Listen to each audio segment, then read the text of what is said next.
Hello everybody, my name is Jeff Koss. This is a video presentation for a class that I'm in at the University of Advancing Technology. That class is CSC-230, Internet of Things.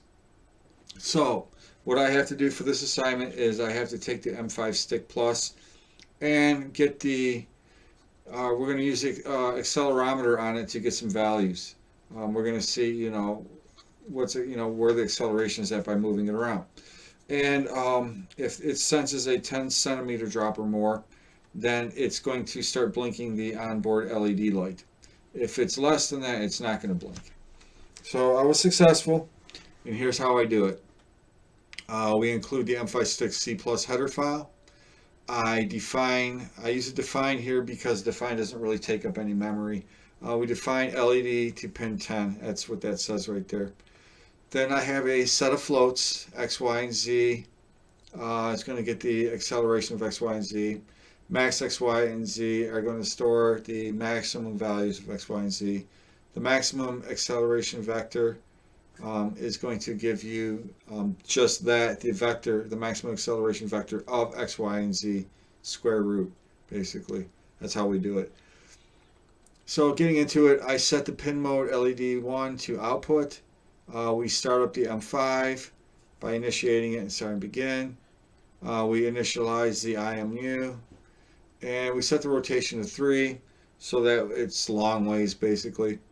Set the fill screen to black, set the texture size to 1. We set the cursor to an area that we want on the screen, and we print out accelerometer test in red. And then we set the color back to white with the black background.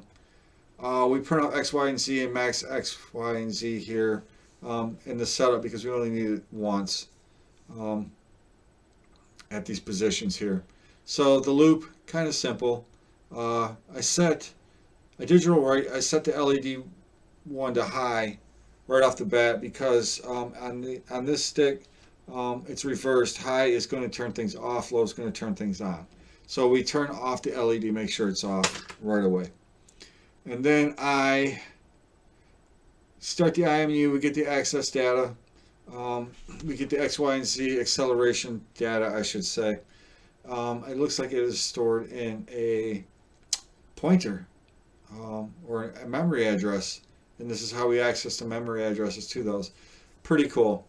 So then we set the cursor and then we print out the acceleration. And then we say if the acceleration of X is greater than max X, then the max X is going to equal the acceleration X. We do that all across the axes, so the X, Y, and Z axis. And then basically we print that out. And then here's what we do here. We get the X, Y, and Z, and we square root them. Or not square root them, but we square them. So the reason why we do that is because we do square root all 3 of them together to get the acceleration vector. And we say if the acceleration vector is greater than the maximum acceleration vector, then the maximum acceleration vector is going to equal the acceleration vector. And then we print that out. Now we have a while loop. That while loop is active if the maximum acceleration vector is greater than or equal to 10. If it's less than that, it jumps out of the while loop. While we're in the while loop, we blink the LED light on for 1 second, off for 1 second, and it will continue to do that as long as the maximum acceleration value is equal to or greater than 10. That is how we tell if there has been a 10 centimeter drop or not. So basically, that's how it works. And without further ado, here's the video. Have a great day, guys. Hey guys.